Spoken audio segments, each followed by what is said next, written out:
When you're doing the dishes and you start to notice that the water in the sink is backing up, the drain is likely clogged. If you aren't vigilant and don't follow the simplest measures, this issue will most likely affect you. The majority of the time, a buildup of fat in the pipes causes the backup. Normally liquid fat that we rinse down the drain congeals and clogs the pipes. Where the pipes bend, food scraps and peel from fruits or vegetables can also accumulate and stop the water from flowing. What then do you do if this occurs? How about a plumber? Do you purchase a chemical solution to clear your sink's clog?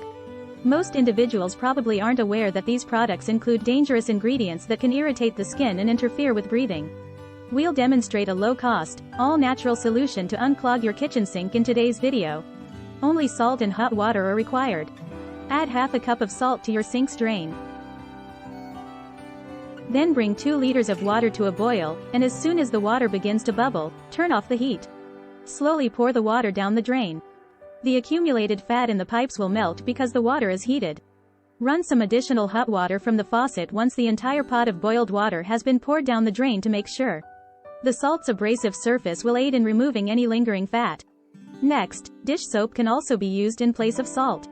In this instance, continue to boil the water as normal while adding a small amount of detergent. Similar to before, pour the soapy water down the drain. Your pipes will be as good as new since the detergent will dissolve any fat that has been melted by the water. Do you have any other advice for clearing clogged sink drains? Describe them to us in the comments section. Give the video a thumbs up and share it with your friends if you enjoy it. Join the channel for more advice and recipes.